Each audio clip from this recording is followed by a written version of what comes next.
Get in here, get in here. Okay? We are live from New York City. New York, where the girls are cooking it, okay? I just want to first start out with some house rules. If you haven't done so, like the video. We still got the Venmo going for the fun, okay? I'm gonna put that on here now. Okay. We got the Venmo fund. Shout out to y'all. Really quick, I want to hit this and I'm going to miss this. Real quick, hold on. I need to post that in the chat. Hold on. Thank you for the super chats, all the donations, all the people coming through. And yes, supporting our stream. Okay. One more thing. Hold on, because the chat is moving so fast, child. Y'all's in here early. Hold on. I'm coming right now. Just give me a second, because I do have to say something before we get going. I do have to do a public service announcement really quick. Hold on. The chat is moving so fast, I can't even find my comment. Jesus. Okay. Here we go. All right. Shout out to everybody in the building today. It's a lot going on. But first things first, let me tell y'all something. I love y'all all. And it's no shade. I love y'all all. I love y'all down because y'all supporting me. Y'all supporting, y'all donating, y'all doing your thing. And I love when I run into y'all at the courthouse and all those things. It's to be a key. We do a vibe. We take pictures. It's a cackle. It's a good time. We get into our bag. But here, please, please, pretty, please. Do not pop up on me or walk up on me. Like, don't come to the courthouse specifically for me. This is not my trial. This is not my show. This is not my meet and greet, okay? I'm trying to maneuver. It is the Hunger Games with Survivor. One wrong move, I'm distracted. I'd have lost my spot. I'd have missed the moment. So please, if you come to the trial and you see me, hey, but don't get in your car or get on the train and travel all the way here to see me. And don't ask people where I'm at. That is very weird. You guys know I've had people threaten me. I've had people stalk me. And so I'm very leery about random people pulling up on specifically for me. But I love you. But just don't do that, okay? All right. Now that that's out the way, let's get into this trial. Okay? Baby. Today was a good day for Diddy. Today was an excellent day for Diddy. Today was a beautiful day for Diddy. I'm not biased here. I don't have a dog in the fight. I'm going to keep it 100 with you. It was an excellent day for Diddy, okay? On day 4, Diddy was in there jovial than a mother. He was happy. He grinning. He kept looking back at his son. They got this nod like everything's going to be okay when they start doing them. They was ready. It started off a little bit rocky, but now I know why. So before everything even started, the defense had been arguing with the government, which is the prosecution, because they were trying to make sure that the defense did not break Rule 412. Okay. So 412, the former term of the Rule 412, basically the prosecution kept referencing the Rule 412 because Diddy's lawyers were trying to bring up Cassie's past sex life and sexual preferences or actions during the freak-offs to discredit her or make her seem promiscuous or consenting. The prosecution is saying you can't use her past sexual behavior to shame her or suggest she wanted it. That's irrelevant and prejudicial. Okay? When can it be allowed? If it proves someone else was responsible for injury or harm, or if it shows consent was involved and it's directly relevant, okay? So they were trying to prove that Cassie was, okay?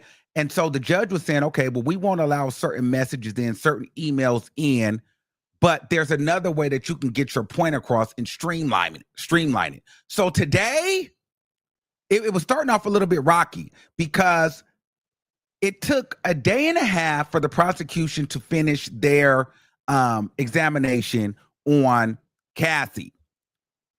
But the prosecution today was trying to rush the defense to hurry up and finish all their exhibits in their cross-examination. And the judge was a little bit on the prosecution side, like, hey, y'all taking too long. Y'all told us it was going to be done by the end of the day, Friday. Y'all acting like y'all still don't know, like, if how many days you're going to need to cross-examining Cassie. And we told you guys that this witness needed to be done by Friday. And so then the prosecution jumped up and said, yes, Your Honor, I agree with that. And it took us a day and a half to examine our witness, which was the star witness, Cassie. So they said, we want you to make it a rule and set it in stone that they only have Thursday and Friday. That's it. So then Diddy's lawyer gets up there, and I think he had got fed up. He was like, you know what? I'm done with this. This feels like a play where they're trying to be strategic and they don't want us to have a fair trial or have a fair way to tell Diddy's story or cross-examining this witness. They said, listen, this man, his life is on the line. He is facing a life sentence. We need to be able to take our time. So if this needs to go to Monday, Your Honor, I'm hoping that we can go to Monday. We cannot rush this. We have a lot of exhibits to go through, and he deserves a fair chance. Oh, yeah, they was in their bag today. Mm-hmm. So the judge was like, we'll see what's going on. Let's just see where we're at. But we need to get this trial started. We need to bring the jury in because, baby, it's already 9:30. So they bring the jury in. I'm thinking, oh, this is going to be some tea. This is going to be some tea. Because the prosecution, they like, girl, we already know how y'all comment. So boom, they get going. It was a little rocky at first. I'm not going to hold you. So they set the scene. Cassie gets on the stand. She walks out. Now, let me tell you something. Every woman on the defense side had a blazer on today and had a clip or a bun. Them white women weren't playing today. When a white woman puts their hair up in a ponytail, they either about to work out or fight. And that's the only time I've seen white women put their hair in a ponytail or in a messy clip. It was like just a clip. You know them big old clip where you just throw that mother and go. They didn't have time for that today. They threw on their blazer and they clipped that hair up and they was going to work on Cassie's ass. It's no shade. So when Cassie came out, I wanted to see what she was giving because Cassie was giving, dresses and feathered out and, trench coats. Cassie came out ready too. She had her hair in a ponytail, a blade. She had on black today and she had thigh-high boots on. So she was ready to go there too. She was ready to talk. I said, oh, it's about to be a battle. White women on white women. Them white women wasn't playing, okay? So I'm like, okay, here we go. Them white women ain't playing today. Yes, we're finna get into some things. And of course, I was inside the courtroom. Amen. I don't know how God has been doing it, but baby, every single day I get inside that courtroom. So baby, we just gonna keep going. Thank y'all for everybody that's, helping me get up there and get into some things. So let's get into it. So they started it off with kind of, and they used all of Cassie's exhibits against her. So they used all the prosecution's exhibits, and they found other text messages and they used them against Cassie. But I want to let you guys know this, just so we don't forget the plot. This case is not Cassie versus Sean Combs. This case is the United States of America versus Sean Combs. Cassie has been subpoenaed as a witness. She already won her money. She won her civil suit. This is a federal criminal case that is not filed by Cassie. I want you guys to know that again. This is not Cassie versus Diddy. This is the United States government versus Diddy. This is the feds versus Diddy. They use Cassie as a witness. The prosecution lawyers, the 6-pack of white women, none of those women represent Cassie. Cassie's lawyer is an older white gentleman who is not allowed to do anything but talk to his client outside of the courtroom. Just so we're clear. Okay? Now. Okay. So let's get into it. So they start off, where they're setting the scene, and I didn't know where they was going with this at first. They were just kind of setting it was a little boring at first. I was falling asleep because they were setting the scene, you really like Sean. You really like him. You've seen different versions of him, haven't you? And she was like, well, yeah. Like, you always knew, how special you were to him, didn't you? She was like, well, at times, well, no.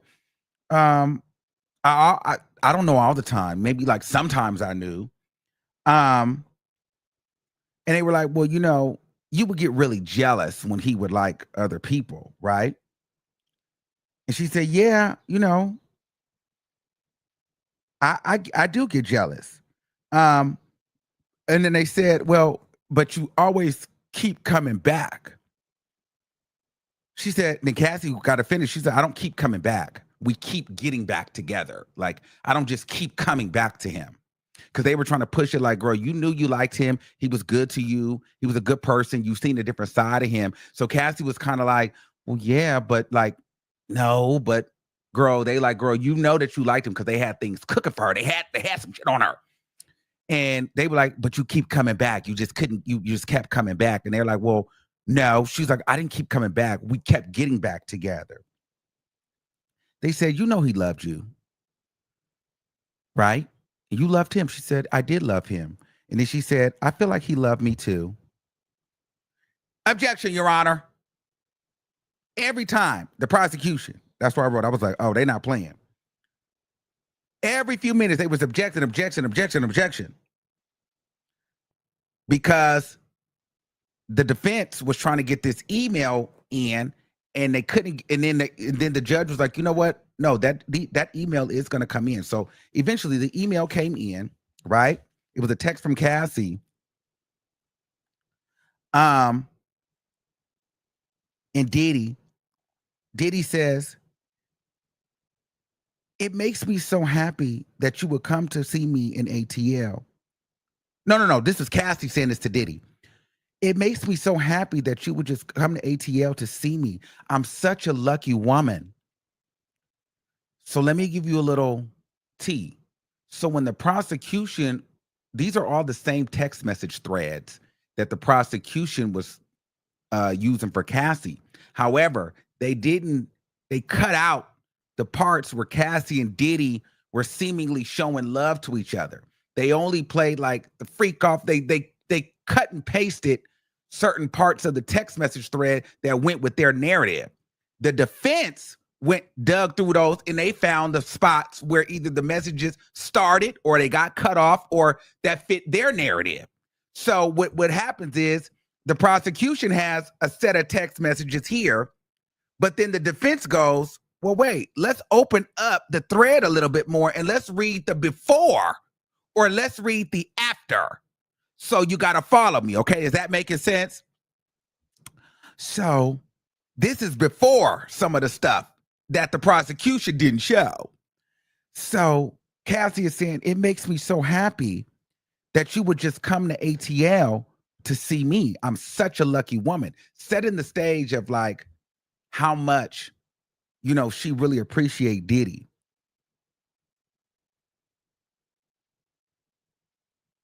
I'm such a lucky woman. No. Diddy said, it makes me so happy that you want to come to ATL just to see me. I'm such a lucky man. Diddy said that. Then Cassie said, I'm such a lucky woman.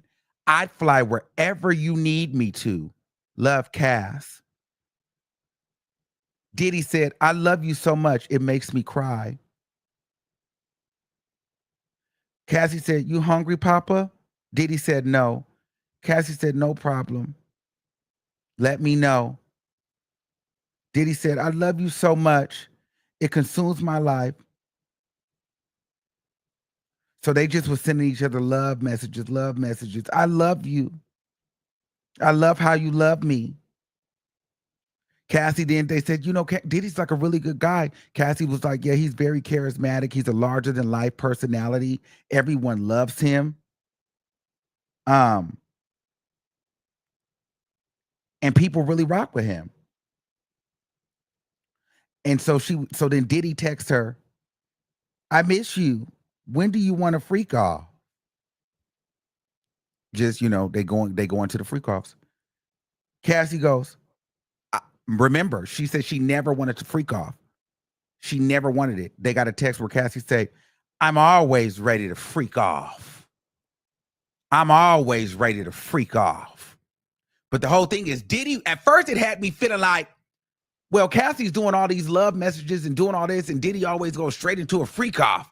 But the thing is, Cassie's always like, I'm ready for the freak off. And so that's the argument. Now, first, at one point, Cassie would try to make it seem like, well, that was the way that we talked, or it was always one-sided when it was with me. I would always send long, love, heartfelt messages, and he would always want to do a freak off, or he was always violent, or he was always this. But then the defense was like, he was not always violent to you, was he? No. Y'all had really good moments together, didn't y'all? Yes. Oh, really? You didn't say that before. See, the other day she was making it seem like he was just all bad. It was all bad. It was all bad. It was all bad. And she never wanted to do the freak off. It was always him that wanted to do the freak off. So she goes into Cassie. Now this didn't get read. I'm always down for a freak off. So everybody's like, whoa, whoa, whoa. And he said, well, when do you want to do it? She said, it can be whenever. But the weekend will be better time. So, it'll be a better time because we got a lot going on. We got premieres, we got this. But then she just doubled back and said, but if you want to, let's do it during the week. So she was pushing the issues. Then Diddy responded, oh, I wish I can get Jules here. I don't know. We got to fill him out. Cassie goes, no. Then Diddy said, you want to call him and fill him out? Cassie said, yes, I can. Now remember, Cassie had been pushing the narrative that Diddy had her working for him. Diddy would always make her do the freak offs, make her call these people. But they're now showing that Cassie is saying, I'll do it. I'll do the call. I'm ready to freak off whenever you want. Okay, during the weekend is better, but you know what, Dad, let's do it during the week. Freak me off. Freak me off. And then, after that, Cassie texts again. Now watch this. Here's a text. I can't wait to stare at some big black dick. She just sent that out the blue. Cassie, I can't wait to stare at some big black dick. She said, Diddy said, I want it to be really hot. No, Cassie said, I want it to be, Cassie said, I want it to be really hot.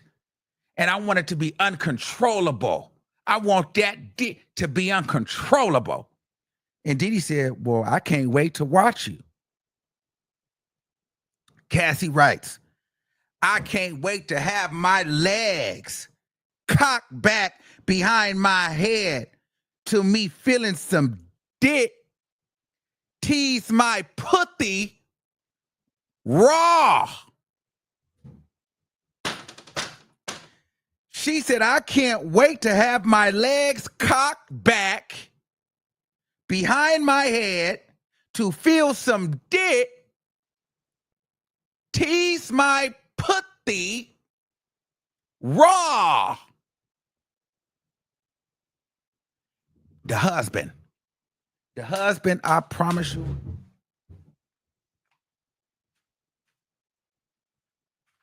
The husband was this color.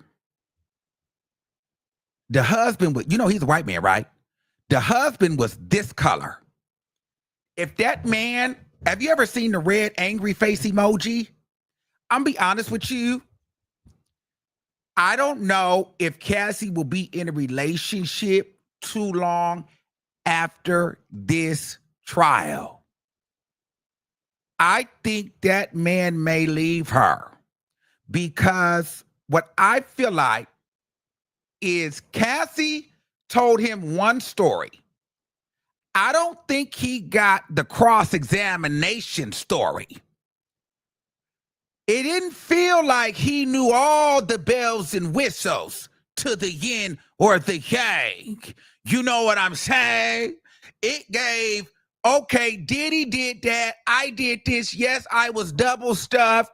Yes, it was the freak off. Yes, they pissed in my mouth. Yes, I got, but it didn't give that she was saying, put the source in my mouth, if you know what I mean. It didn't give that she was saying, you know, put it in the one that wink and stink. Does that make sense? But she was actually given that. So, because she was saying she wanted stuff to tease her pussy. You know what I mean? So, I don't think he was ready for that. He was not ready for that. So, and I'm over there like, wow, this is getting hot. I got written on here, husband is bloodshot red. That motherfucker would look like this. I was like, oh my God. So they kept going. They just kept doing text message. Diddy text Cassie, what you thinking about? You know, like, what are you thinking about? Cassie text, I'm thinking about licking these big old dick from the balls to the head, then slowly lowering my mouth down on it to let it hit the back of my throat and choke me out. That's what she said. She said she wanted to take she wanted to lick to both of them, not one, both, however many, you know what I mean? Because they freak off 2, 3. So she was ready to lick about 4 or 5 dicks, okay? And she was ready to go from here, on everybody's dick and put it in her mouth to she, okay? So some of that gagging and choking was by request. All that choking on piss and stuff, she wanted that. She didn't say that yesterday. Okay? She didn't say that. This choking and stuff was on request. A lot of that choking and stuff was by request. Okay? A lot of that was by request. Diddy said, well, shit, I can't wait to see. Diddy responded, I'm so horny. I'm so horny. Cassie texts, ooh, I was just about to say that. You lined some things up? Like you want, I'm so you too. You lining some things up? And they said, well, and then Diddy said, well, how you feeling? You supposed to be seducing me all day. Diddy said, and then Cassie said, I'm so horny. And then she said, I'll set it up. I'll just set everything up. So they asking her, well, why are you setting this stuff up? Like, you know, she was like, well, I just kind of felt like that's what you were supposed to do a little bit. You just kind of set it up. It was like, okay, you know, but, you know, but she was trying to act like, well, that's just kind of what we did. That was just kind of how we got together or whatever we did. I'm like, oh, okay.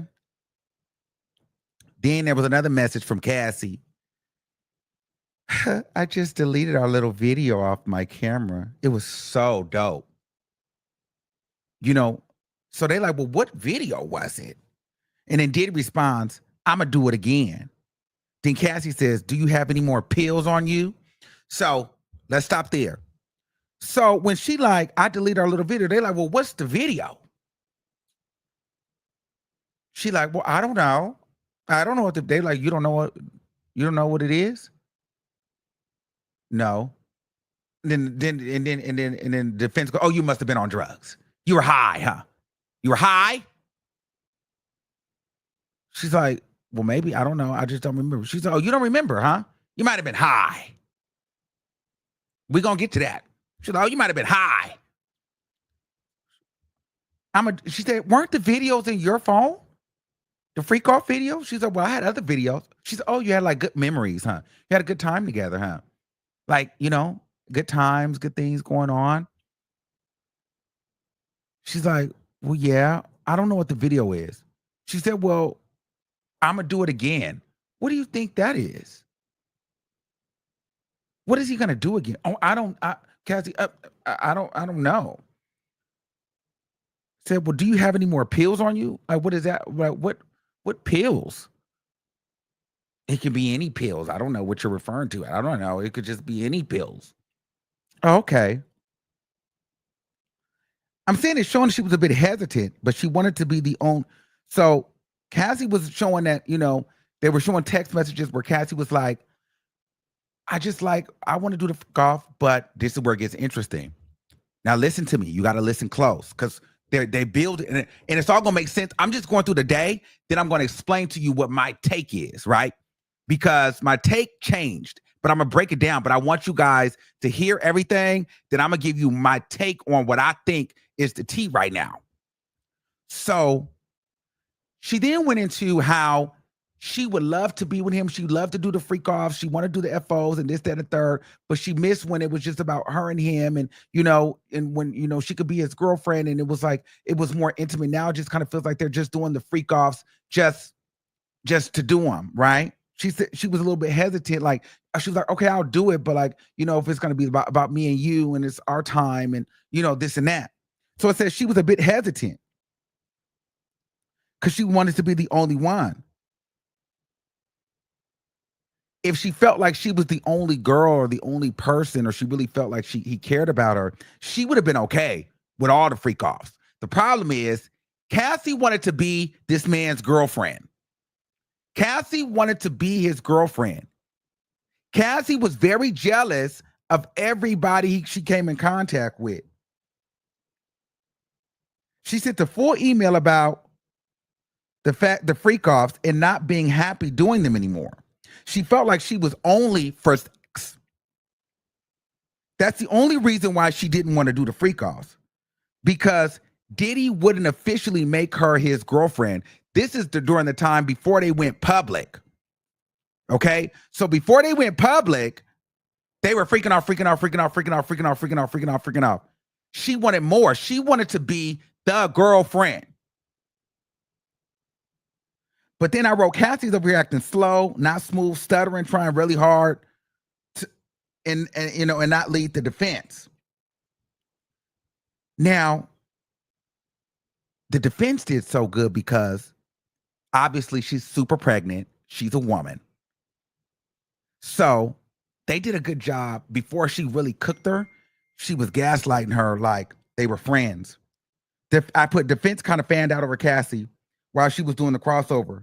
She talked about Cassie being beautiful, charming, very pretty, great to laugh at and great to look at. The whole courtroom laughed because she was like, you are so beautiful. You're just so charming. You're just a great person. You have a successful album, a successful modeling career. But they also talked about Cassie being a little bit jealous of Kim Porter and her friend Carrie Morgan, because she felt like Diddy wanted Carrie Morgan. Cassie also felt like, and I might be jumping ahead, but Cassie also felt like, well, I don't want to do these freak offs because I don't get invited to Christmases. I don't get invited to Thanksgivings. We're 7 years in this relationship, but yet on Christmas, you're with Kim Porter. Or I see you sleeping around with Gina here and there. What about me? Why don't you love me? I only get freak offs to New Year's Eve. So she was feeling away about that. So it wasn't that she didn't like the freak offs. She did not like being the wife. She did not like being the girlfriend that was close to the kids. She never had a relationship with the kids. She never was able to go to Christmas or Thanksgivings. She was always the fun girl. But here's where they started to do the Rule 412. So they started up about how she met Diddy. She met Diddy through her manager or producer, right? Through producer Ryan Leslie. But here's the shade. She was dating Ryan Leslie. Now, it was her 21st birthday. So she had been dating Ryan Leslie for 3 years because they were like, well, how do you have all these people at your party? Like, you've got all these different celebrities at your party. Cassie's like, well, Diddy did it. But they were like, well, you have a successful career. This is when the judge was giving her life. You have a successful career. You're beautiful. You're engaging. You had successful music. You're modeling. You had an apartment in Manhattan. She said, well, I saved my money. Well, how does one girl get all of that? Well, I just saved, and I don't know celebrities and just that. And the third, it was Diddy. She was like, and I don't really go out like that. They were like, oh, you don't go out? Because I was about to say, what about in LA? I mean, I've seen you in the clubs in LA, New York, here, there, bookings, this. You're always out. Because, well, not like that. Or maybe the time that you was out performing in Vegas, or maybe the time you was out, the judge, the defense was giving it to her. You didn't go out. Well, maybe what happened that time when you was in New York? Or what happened here when you was in LA? When you were at this, when you had this, and the pictures and this and that.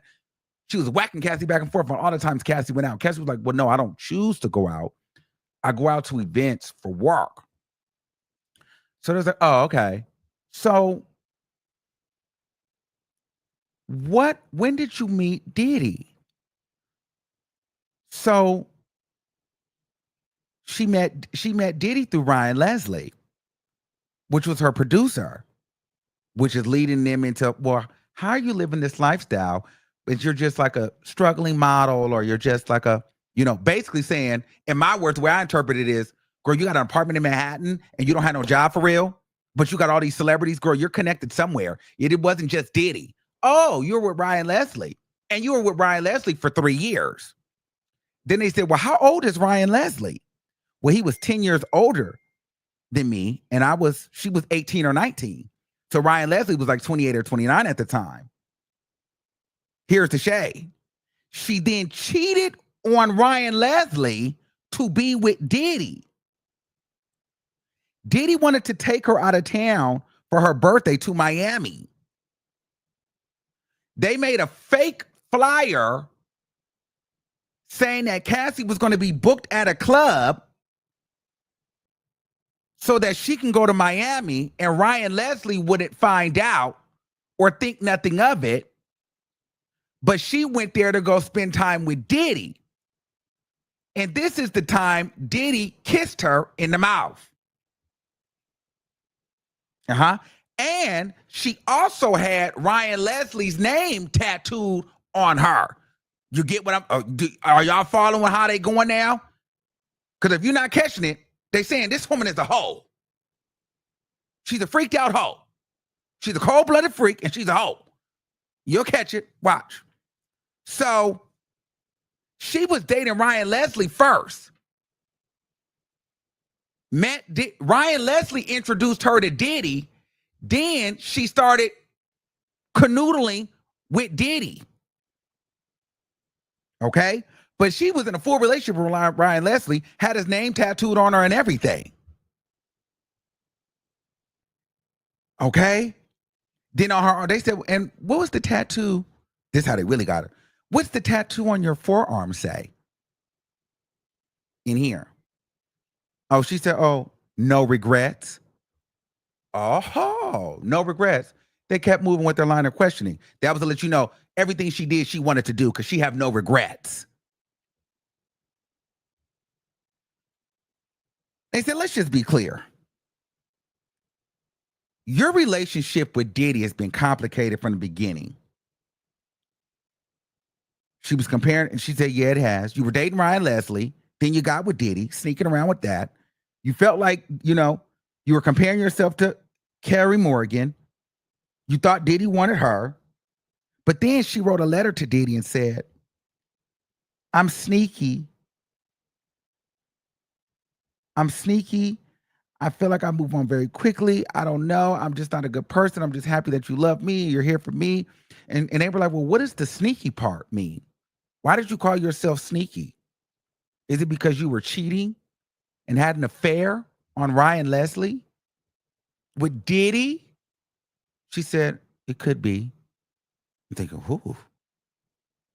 She said, I want to talk about, then the defense said, I want to talk about the freak offs.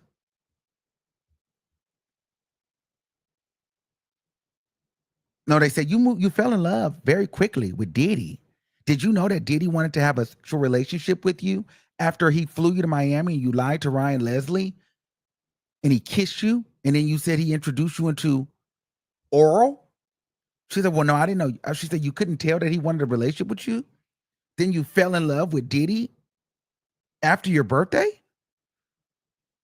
Very quickly. She said, yeah, I did fall in love very quickly. They said, but you were in a relationship with Ryan Leslie. She said, that didn't last that long. It was 3 years, and she was like, it was 3 years, and you got his name tattooed on you. So you see what they going with that? Like she's just So they said, well, I want to talk about the freak offs. Mm-hmm. So they said, you didn't want to do the freak offs because, and you didn't want the tapes to come out, did you? I never wanted the tapes to come out. She said, but you recorded some of the tapes, right? But you never wanted them to come out because you were feeling like it was going to be a detriment to your career. Like you didn't want anybody to know, right? She said, no, because you felt like it was going to be career ending for you, right? She said, yes. She said, what do you think happened to Diddy's career after you filed this lawsuit? Do you understand that Diddy's career crumbled after you filed this lawsuit? She said, I could look at it that way. They said, oh, okay. I want to move to the next exhibit. So she moved to the exhibit.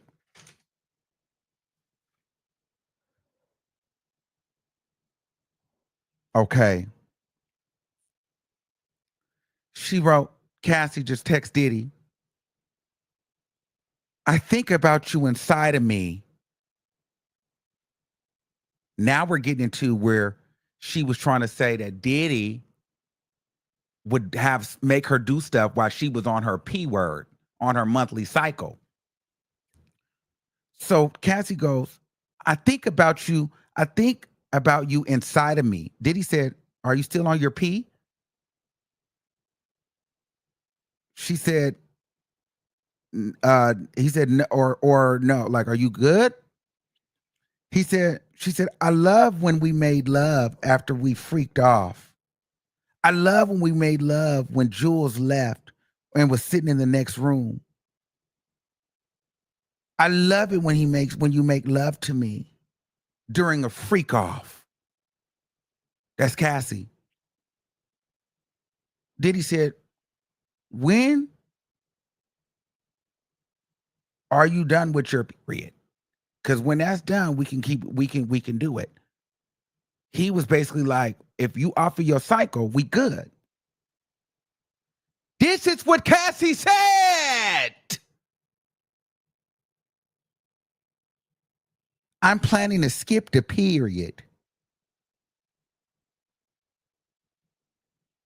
Let's get into the freak off.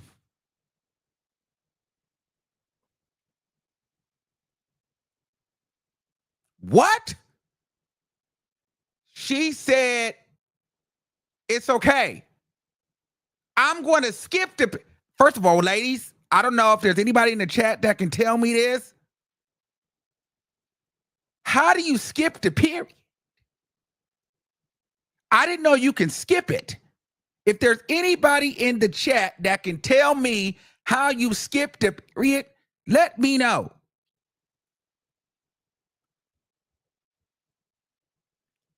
So she said she was going to skip it. And let's just get to the freak off. Wow.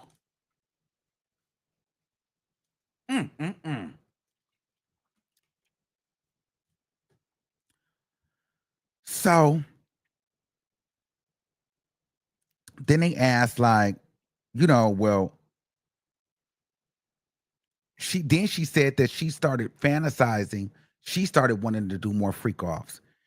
Mind you, she had said before she never wanted to do the freak offs. She said she was starting to, Cassie, I'm starting to fantasize more about girls. So now she wanted another girl in there. So they had girls come in and she would watch Diddy freak off with other women. And she'd be in the corner patting and DJing.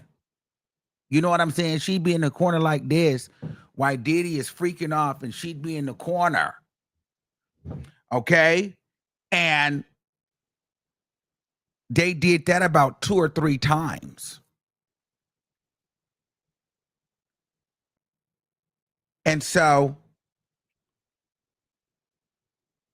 they said they wanted to keep the freak offs very private. So they would vet everybody. They wanted to keep it really private, right?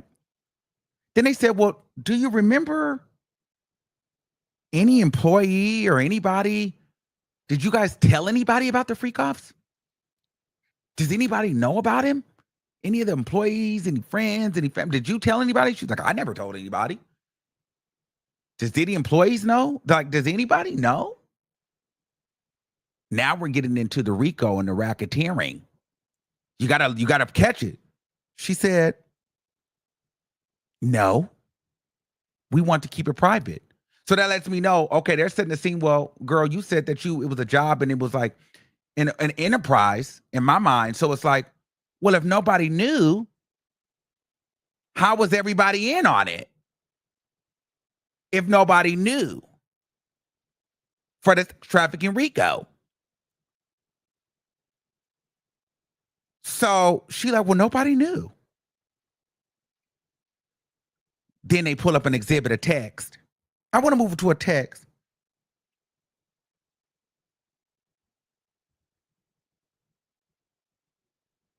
She texts Diddy, I'm so horny and bored.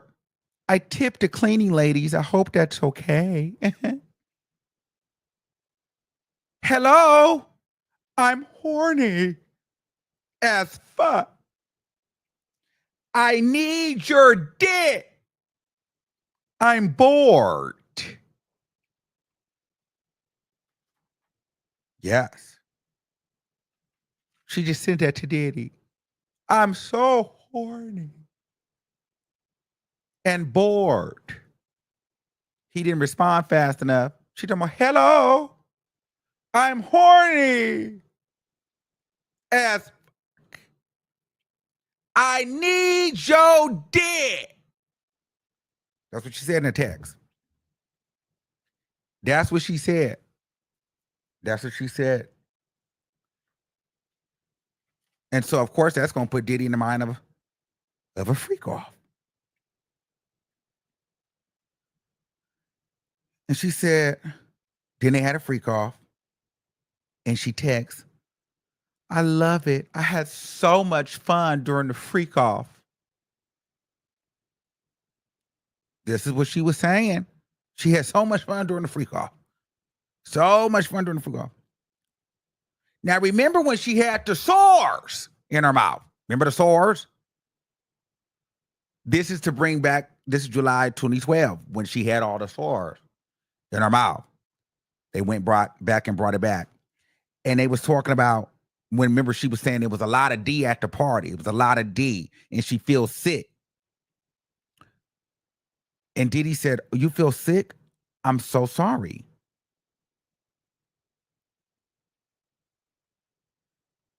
And she said, "Well, why are you sorry?" And they like, "Why did you ask Diddy if he was sorry?" Because if it was all his idea, this, that, and the third, because remember, she was saying that she didn't, it was a lot going on that day. She's tired, she's recovering, her body went through a lot. Diddy apologized for her being sick. He was like, "I'm so sorry." But before that, she was making it seem like Diddy wouldn't really do anything, didn't really have any compassion for her. But she like, "Well, why are you sorry? Like, you shouldn't be sorry because you didn't do anything wrong."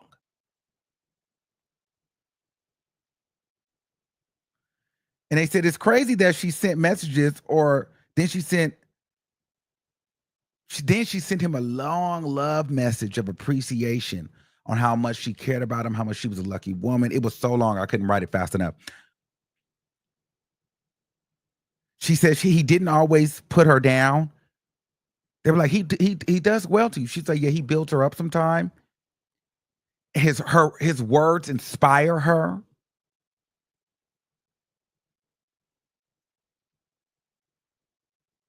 And I wrote, the defense is attempting to even the score right now because they were cooking Cassie.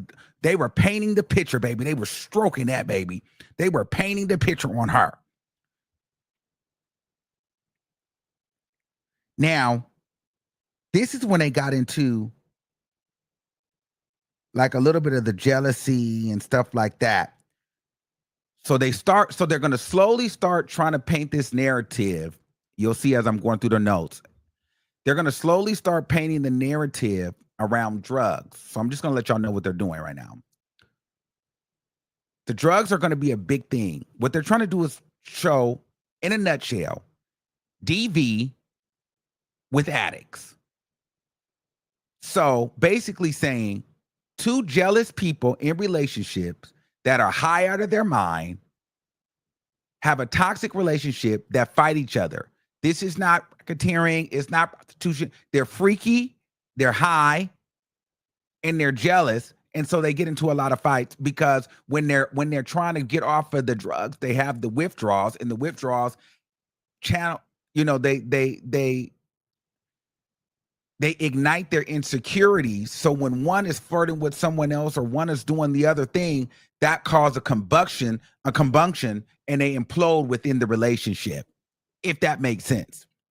So they're setting the stage up of when she was chatting with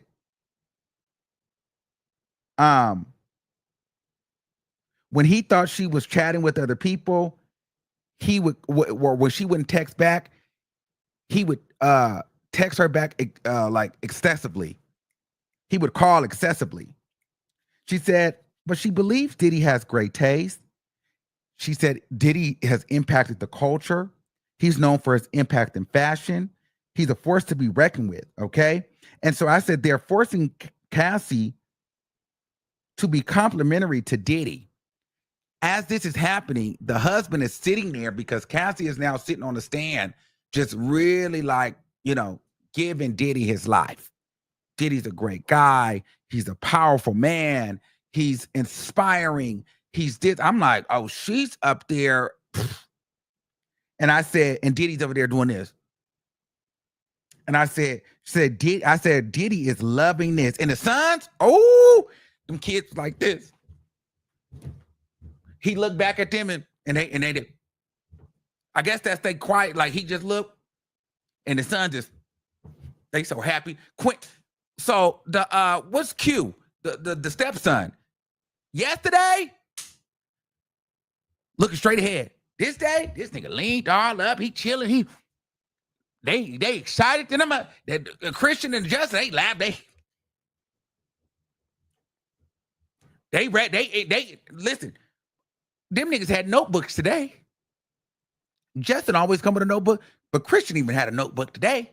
They was taking notes. I'm like, what these niggas taking notes for? They was up, perched up. They was taking, that mama was happy today. They was happy today. Diddy laughed. Diddy at one time during a little break, he had jumped up and moved into another seat, like getting into the receipts, and he's moving around. I think he had to remember, nigga, you locked up. Don't get too jumpy, nigga.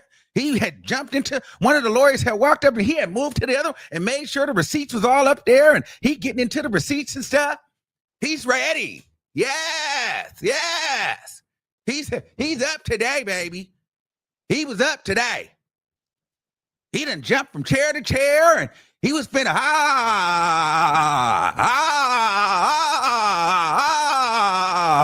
That's what it was giving today. I felt like they were going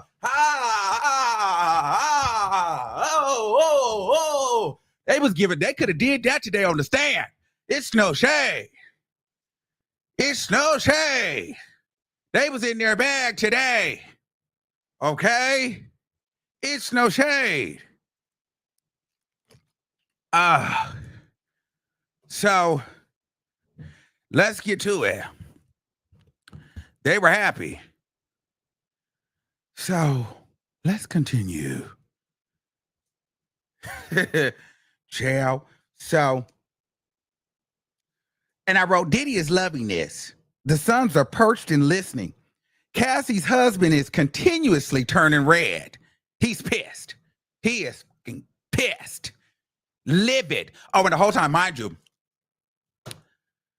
they got so many, and I'm going to just tell you this, they got so many nasty text messages of Cassie, they couldn't even put them on the board no more. Cassie was talking so freaky and nasty. She was just saying all kind of dirty rhyme. They couldn't even read the messages that she was sending out loud. And they wouldn't make Cassie read the message. They said, you don't have to read it out loud. She said, thank you. Thank you for not making me read their messages. So as the freaky messages from Cassie would come up on the screen, the husband sitting right in front of the monitor. He won't even look. If this is the monitor, the husband looking like this while the big freaky message is on the screen. I want some balls to gargle in my throat. And it's right in his face. So he's sitting there fuming, and he won't even look at the screen. He's disgusted. Because this ain't Diddy. This is what she sent off first. Okay? This is what she sent. So he won't even look. He won't even look. So let's keep going.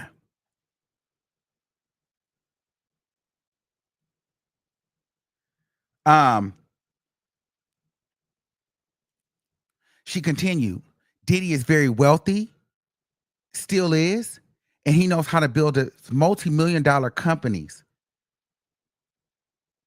They will do traveling and all these things. So then the defense attorney, she goes, now we start getting to the drugs. Diddy's an addict. He's a drug addict. We all know he's a drug addict. I'm like, whoa. He's addicted to substances and opioids. He's a drug addict. I'm like, whoa. But when you fighting, I had to catch the angle, because I mean, you had to go, they had to commit to something, right? So they're gonna take the drug addict thing. We know Diddy's a drug addict. Didn't you do drugs too? What drugs have you done? She would go into the drugs and things. So what happens when you do those drugs? Like when you try to get help?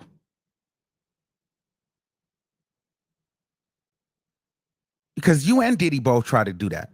She said, well, I would get irritated, and I would, you black out, and you get irritated, you have withdrawal. When you're having those withdrawals, you're just not yourself. She said, Diddy's a drug addict. And when he didn't have his stuff, how was he? Be, um, when he lessened his dependency on the opioids. Watch this. She said, well, he was very irritated, agitated, and very volatile. She said, that was some of the worst years of her life dealing with Diddy when he was doing his drug use. They said, well, what kind of drugs did Diddy do? MMDA, ecstasy, Molly, cocaine, GHB. Then she said, what was his drug of choice? Ecstasy, MDMA. And so when he didn't have that, what happens?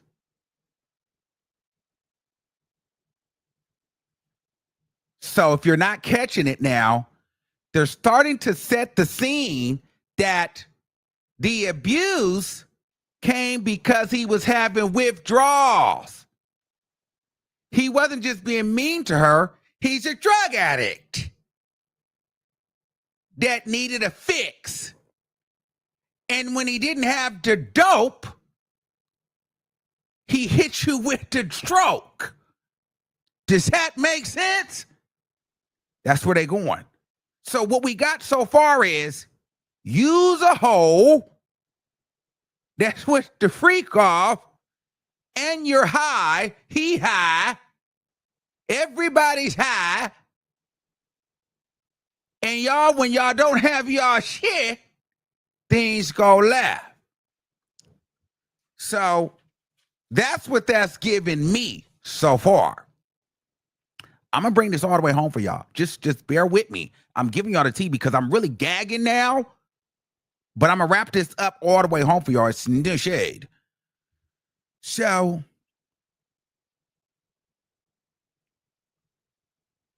the prosecution is sent now. They're like, okay, this needs to be, remember I told you they were like, this needs to be wrapped up. They had too much time to get their exhibits. They're trying to add more exhibits. We haven't went through everything, blah, blah, blah, blah, blah, blah, blah, blah, blah. So then I wrote the judge rips Diddy's defense team because they were like, we're going to need more time to sit on the stand. The judge goes, what in the universe do you not understand? We had a deadline for this witness to be here. What in the universe did you not understand? She's supposed to be gone by Friday. But I think it's Agonali, whatever. Mark, the lead attorney over there for Diddy, feels like this is a strategy move for them to not have enough time. And I told you guys in the beginning, he was feeling like, girl, Diddy is facing life in prison. Y'all have to give us enough time, ample amount of time, to really cross-examine this witness. It's not fair for us to not be able to take our time and slow cook her. She's the biggest witness on this case. There's nobody else that is going to be as big as her on this case. And y'all are trying to rush us out of this cross-examination, and it's not fair. Diddy deserves to really be heard and really fight this case. Okay? So then we go to lunch.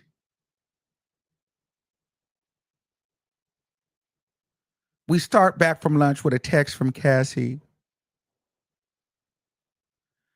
I love a freak off when we're into it. Well, I want to have fun with you. Diddy goes, well, let me know if you want to have a light night. Jules is available. If you're not into it, no problem. And so that was them showing, well, Diddy's not really forcing the freak off. But she's like, well, I would like to do it. I mean, if I could be with you. Cassie responds, I love you. Diddy says, you didn't give me an answer. Then she says, love you, Papa. I want us to have our night. I want us to have a night. Do I have your permission? I can go to the pleasure chest. Diddy said, I would love that. So let's start setting it up. So Cassie started setting it up. They would also do role play as characters. Just to be different. I guess they were trying to spike up their relationship, so they would play like, I don't know, it was a game that they would play.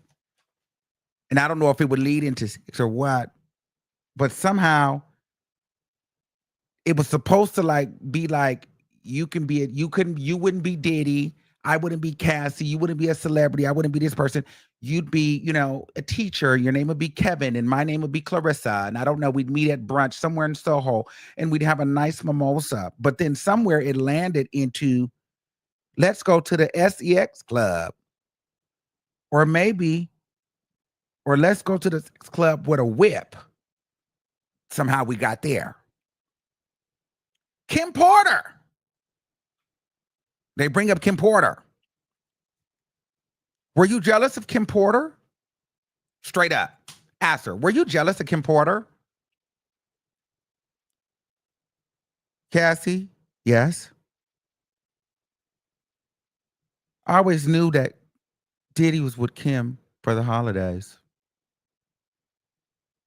And then when he got with Gina, that really bothered me when he got with Gina in 2014. I was not happy. I was pissed when he got with Gina.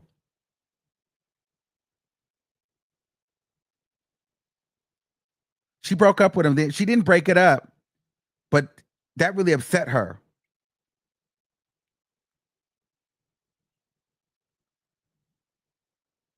And she really got mad because it was like when she would date other people or try to talk to somebody or talk to somebody, or if Diddy suspected her, it would be a problem. He would get really scary. But when she's doing it, when he's doing it, it's not a problem. So they didn't like that, right? So they asked her, they were asking her a series of questions about freak offs and what she was into, and Cassie was just acting like she didn't remember a lot of stuff.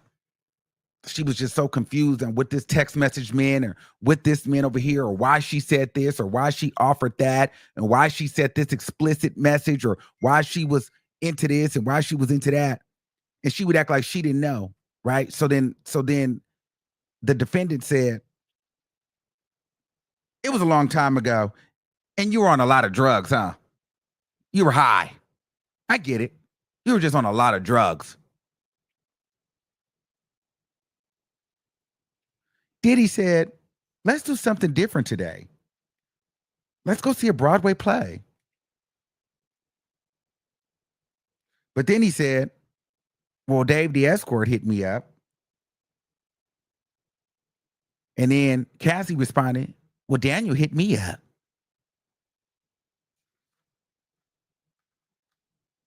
And so Diddy was trying to figure out, well, what you want to do? You make the NYC decision. Should I come to New York? She wasn't texting back. She said, why aren't you texting me back? She was like, well, I was at the studio.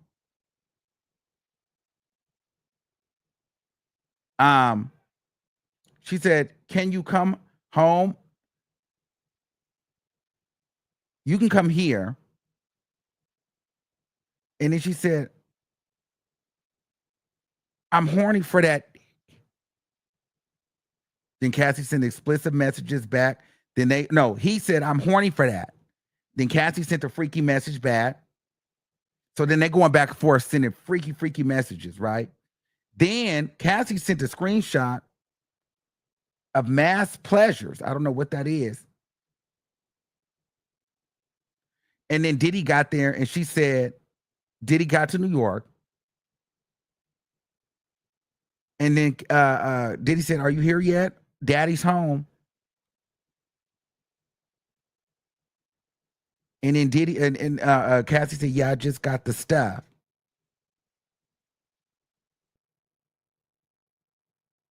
So Cassie got mad. She was like, wait, is it she stopped the testimony. She was like, do I have any say in this? Can I, because we're skipping and jumping over a lot of parts. Or is this not, I just got to go with what y'all saying. And they just told her to keep going. So This is where they got Cassie. They pulled up another text messages. They pulled up another message from Cassie out the blue. You ready for it? I miss you. I miss that dick. You want to have a freak off? You horny or sleepy? She was like, I'm both. No, he said, I'm both. I thought you were going to do it tomorrow. So Cassie, they said, oh, so you brought up the freak off. She said, well, yeah. Yeah. What could she say? She could lie. It was her. He didn't bring that up. She did. She initiated it. So she was like a glorified buddy.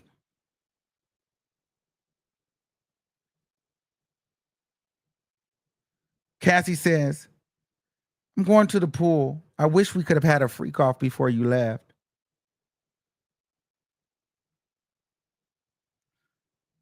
She said, you are not Bruce Willis, and she sent a long message to him. I don't know what the Bruce Willis is, but I think that was in reference. I don't know what the reference is with that. I didn't really get that. But she was saying, basically, Cassie wanted to spend time with him and his kids. Remember I told you? She was hurt about Kim, and she was mad because she was just honestly a sexual object to him. Cassie really didn't like Gina. That was the main problem in their relationship. Cassie was upset because she was looking like a side chick, and she thought she was the main chick. She said, I'm irritated because I was looking like the side chick. I thought I was number one and Kim was number two.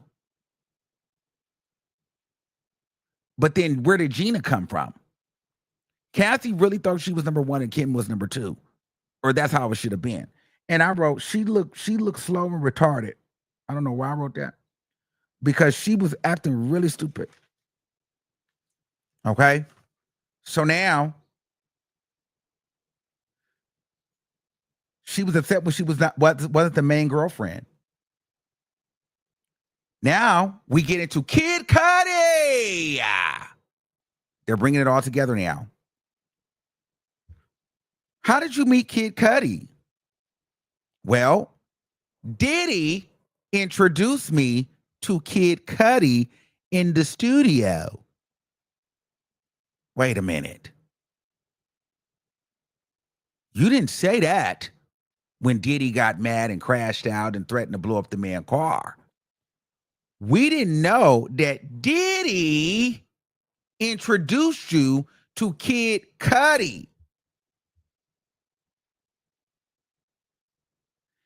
Diddy introduced Cassie to Kid Cudi and wanted her to work with him. Diddy also paid for the studio time. Cassie would keep a burner phone to communicate with Kid Cudi. She brought the prepaid phone for Kid Cudi to talk to him. She had been seeing him for a month.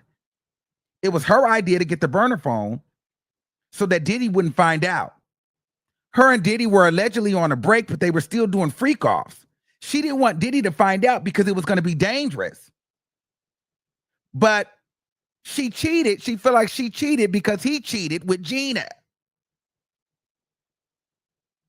Diddy ended up finding out that she was sleeping with Kid Cudi because during the freak off, Diddy went through Cassie's regular phone and Cassie was texting Diddy's assistant or publicist, something like that, Capricorn. I don't know. I forget who she was to Diddy, but she was trying to get the pictures or something from Kid Cudi. Diddy saw that. Then that's when he tried to charge her with the corkscrew in the face, but he missed. So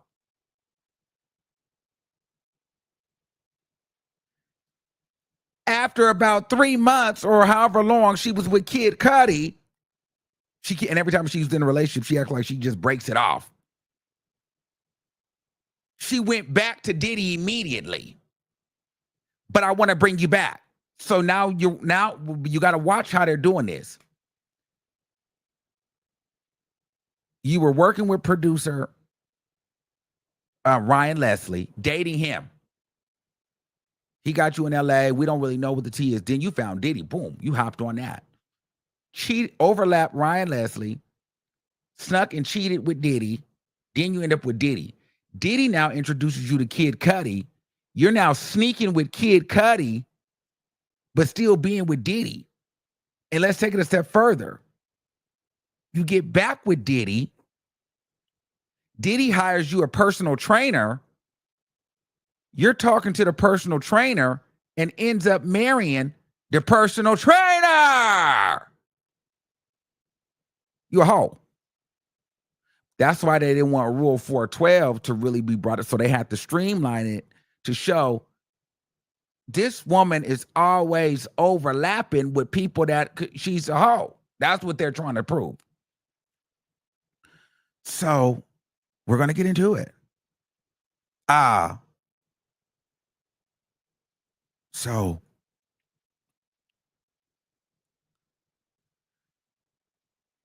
went back to Diddy immediately. What happened with Kid Cudi? Diddy kicked her in the back. So here's the issue with the Kid Cudi piece.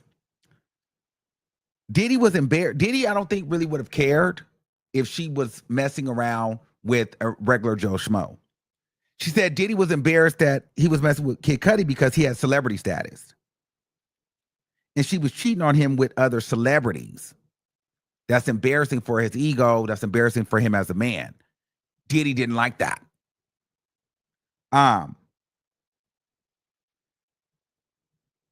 It's embarrassing to Diddy because Diddy put Cassie in the studio with Kid Cudi.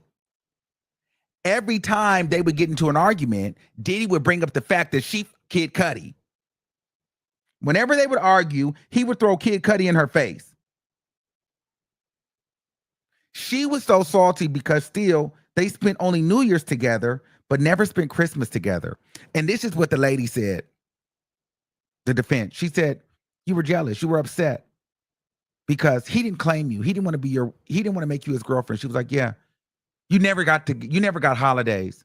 You never got Christmas, huh? She said, no. She looked so sad. She said, no, he didn't. I never got that. She said, you didn't get to be with the kids. No. She said, what did you do? She said, well, I was in Africa for 2 months filming Honey 3. So I just focused on that. She said, well, while she was in Africa, someone sent her a picture and a video with Diddy and Gina.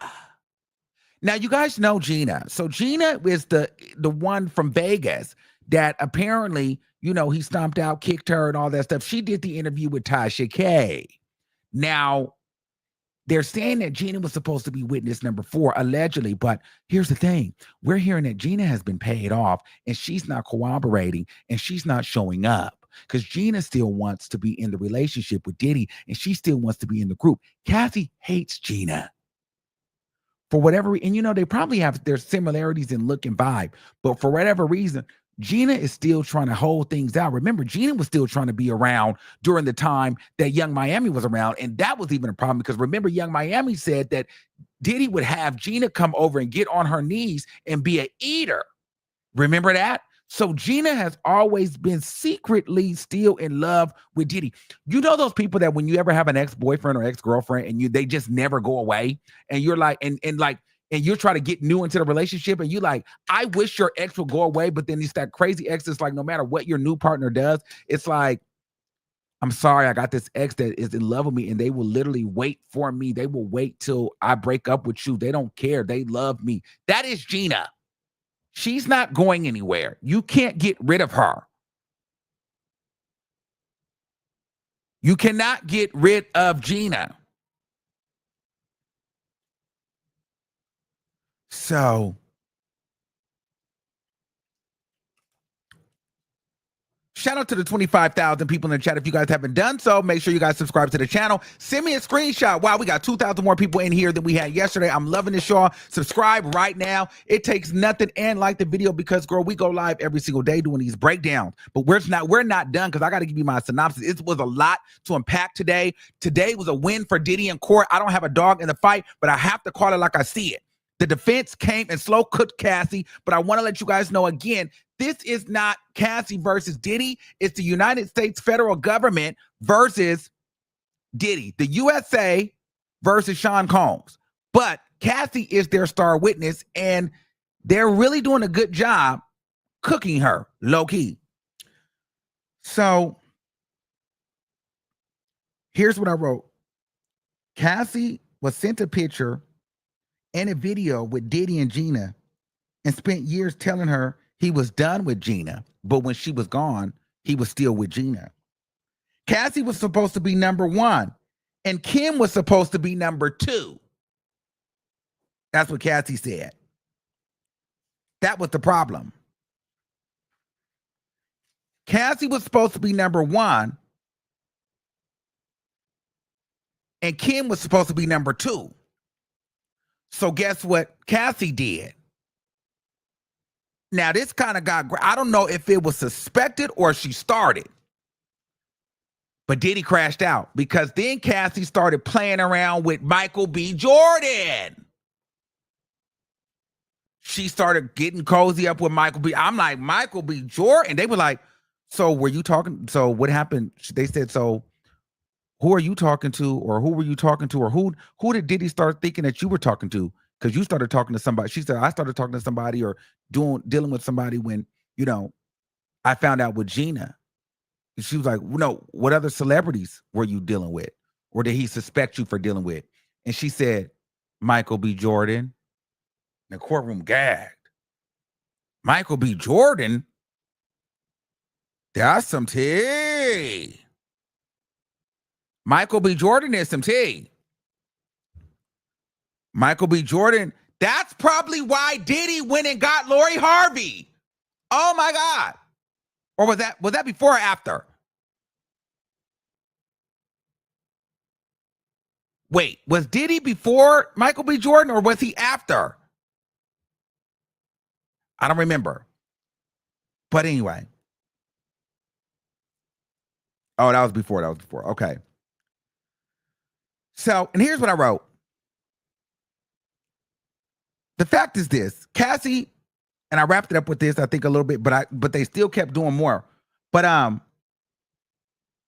said the fact is this, Cassie was never the girlfriend. She was never going to be. She was just always eye and arm candy. She was great for the public image, and she was with the freak until she wanted more. But she was also a little bit of a hoe. It's no shade. But that's still no excuse to beat her. But she should have realized she was just a fun girl for Diddy. That's what my thoughts was in that moment, because I'm like, well, girl, Cassie's not catching the play. But we're going to get into that a little bit more. I said the husband is visibly very uncomfortable. The defense is doing a great job because she's making a great rapport with Cassie. She's making it look like she liked Cassie, but she's dragging Cassie. Cassie talks about how she felt like she got drugged at the Abbey.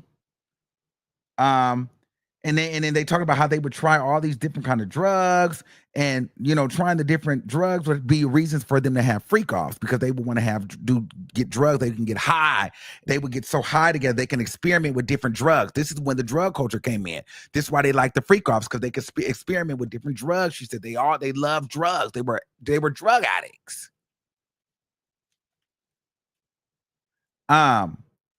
And it was like part of the party. Their friends would do drugs. Everybody around them would do drugs. And then the lady was like, you were able to keep up with them, which most girls weren't. And Cassie was like, yeah, surprisingly. Because, Diddy was an intense level.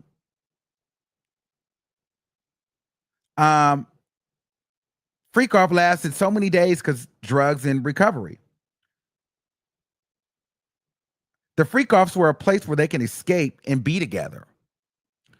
They had a name for each other. They were like a team. They were called Get High Partners. That's what they would call each other. The Get High Partners. This is my Get High partner. So you get high. And I'm thinking, have I ever had a get high partner when I was getting up and getting dressed?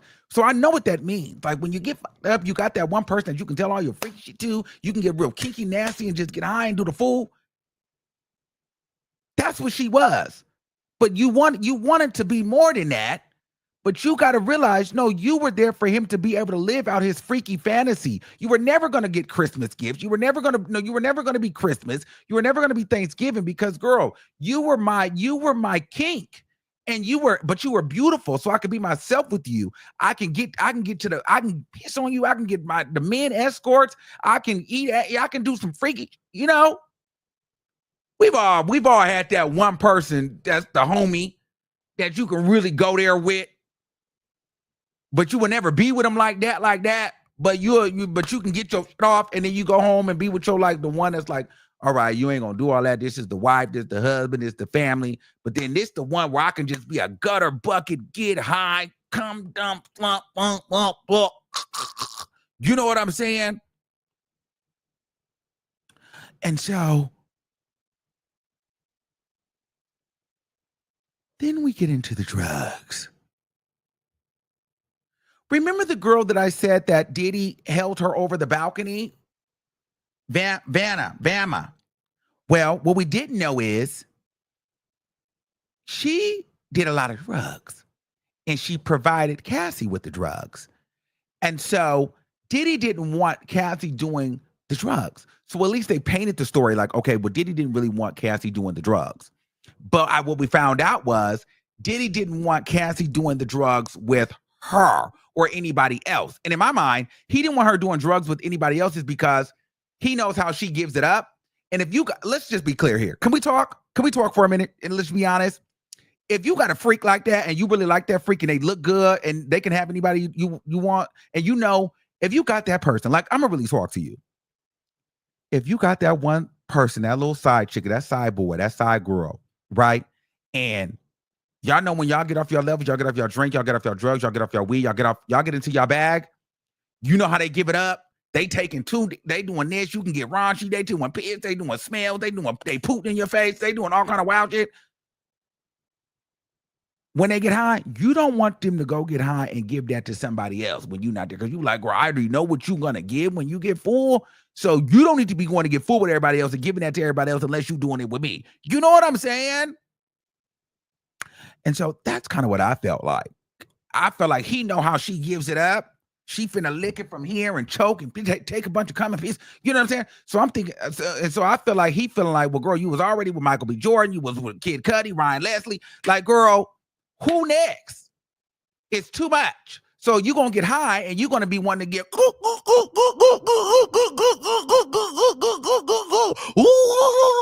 you're going to want that. And girl, I might not be in town. And so you might go get that with a celebrity because you fine as hell. Does that make sense? So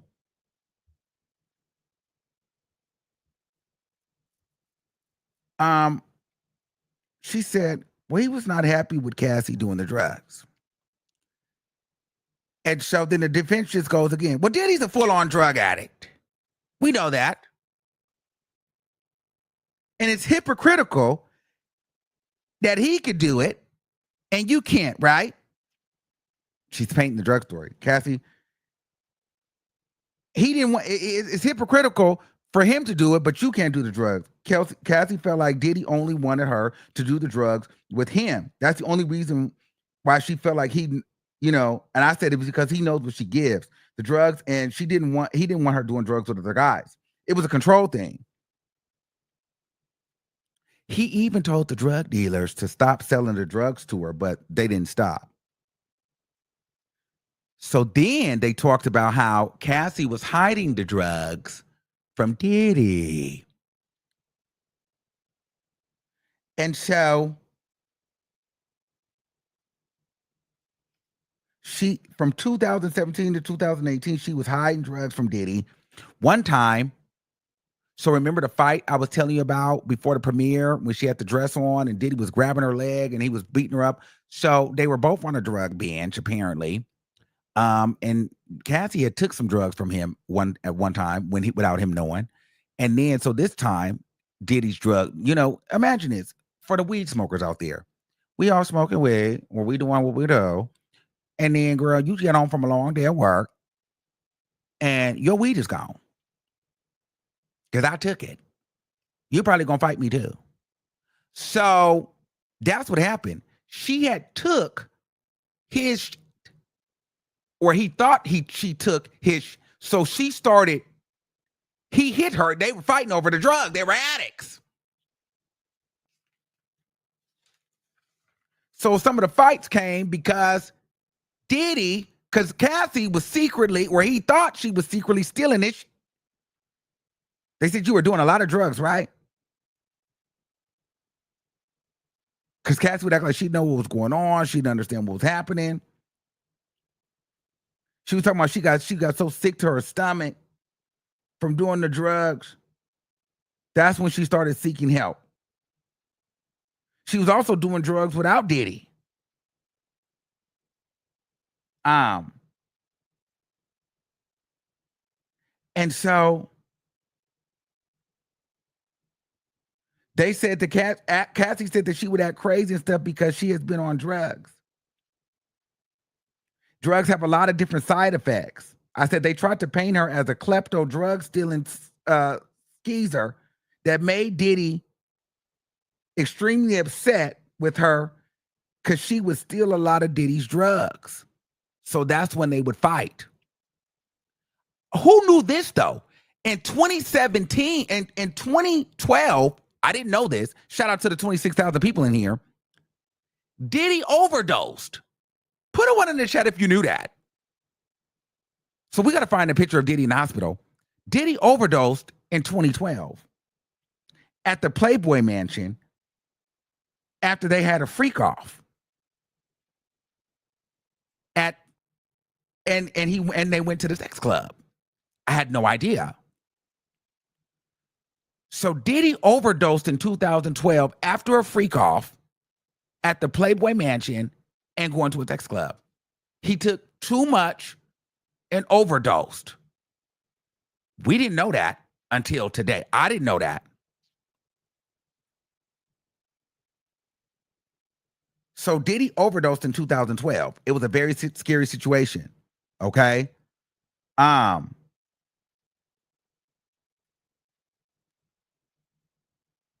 So the Kerry Morgan fight, remember with the hanger, when Cassie came, when Diddy said that he saw Cassie, when Cassie said that she saw Diddy saw her and Kerry Morgan doing the drugs, and Diddy came with the hanger and slapped the shit out of Kerry Morgan. Well, come to find out, see, Cassie didn't tell that full truth. Cassie wasn't sitting right there. They said, did you see that? You said you saw that. She said, well, I didn't say I seen that, but she did say she saw that because I was sitting right there when she said she saw that. But she changed her story. She said that she heard it. She was in the bathroom. She heard Diddy come out and then Diddy attacked her. But at that time, they're not friends anymore because Kerry Morgan sued Cassie. Cassie paid for it.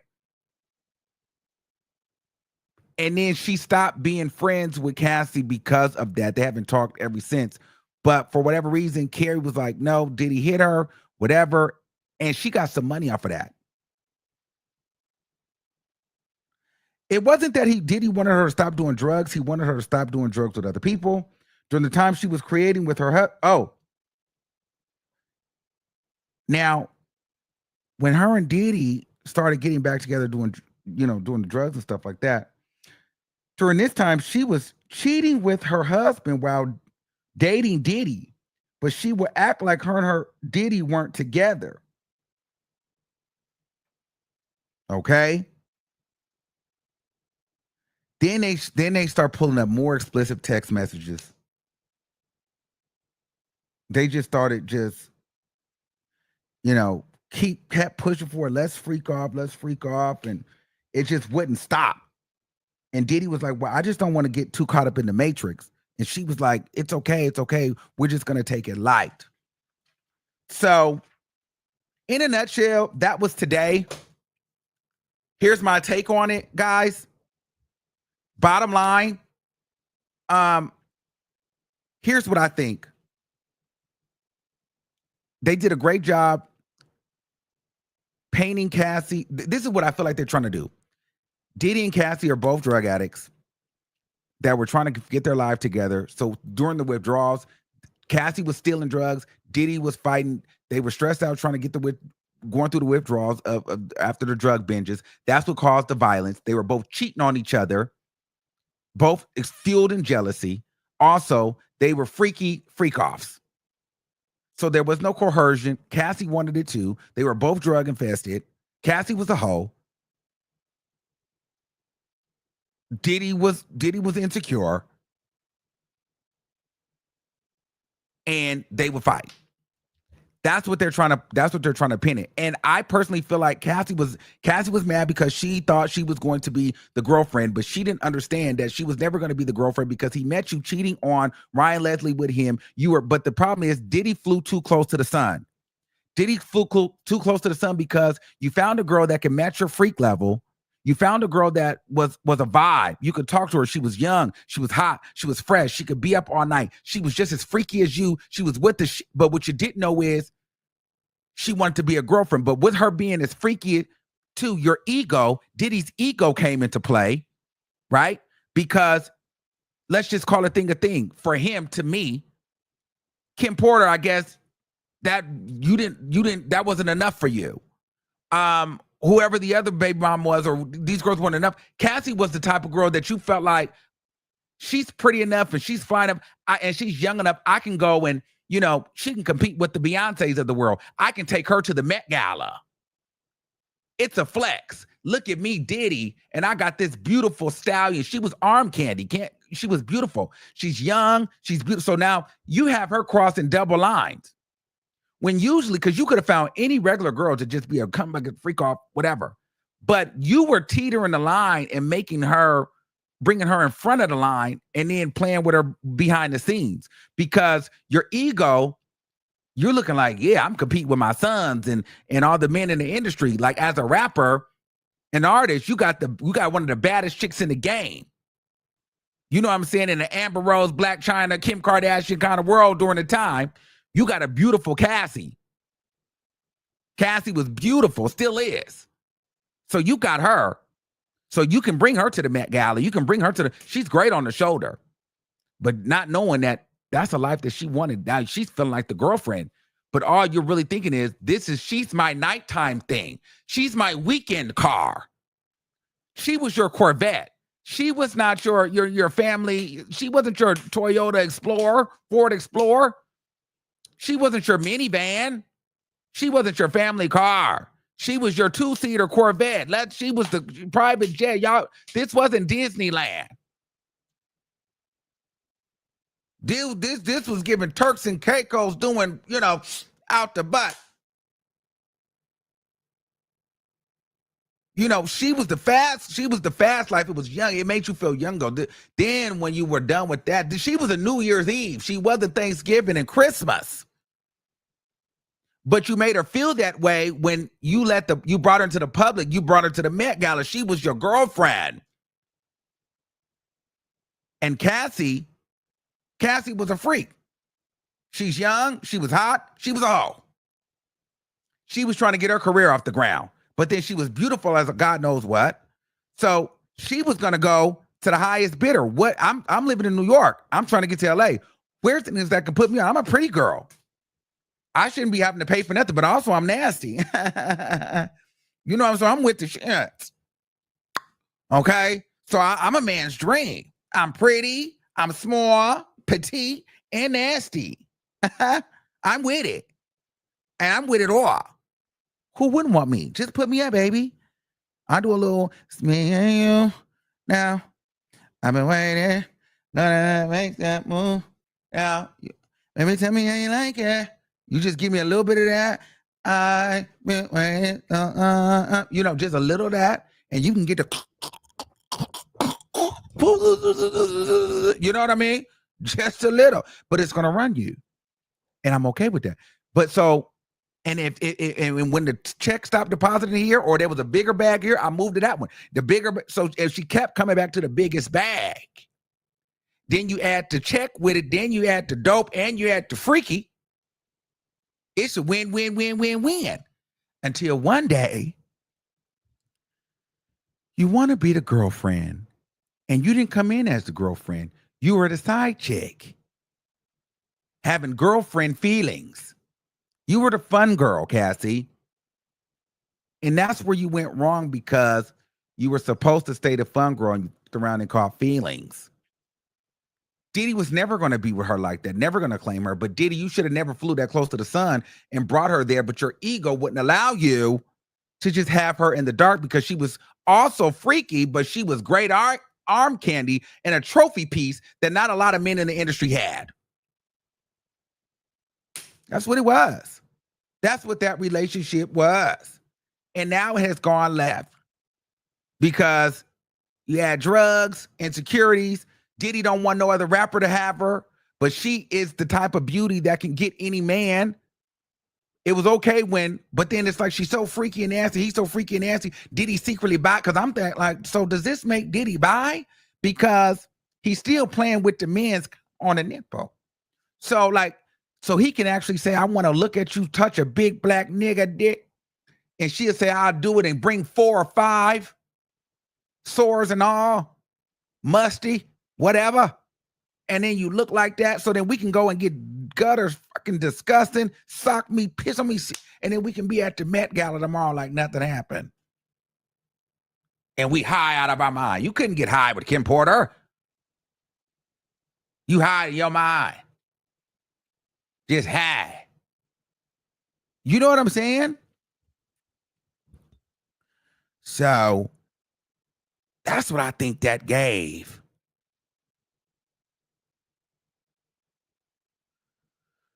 Because I'm like, well, so he could live out his strongest desires with her. But he also wanted to do this. I don't know. And I think that she lost the plot because she didn't realize that that was never going to be her story. And once she finally realized that was not going to be her story, it destroyed her. So now she's trying to make it seem like she wasn't with it, but she initiated a lot of it. That was a lot of her. That's all they really talked about. That's what they had in common. They were both at that level. That's what they gave. They were both into that. At least that's what the defense is showing, and they did a good job of showing today. So I said all that to say we still got a lot more days to come, but today was a good day for Diddy. It's no shade. It's no shade. So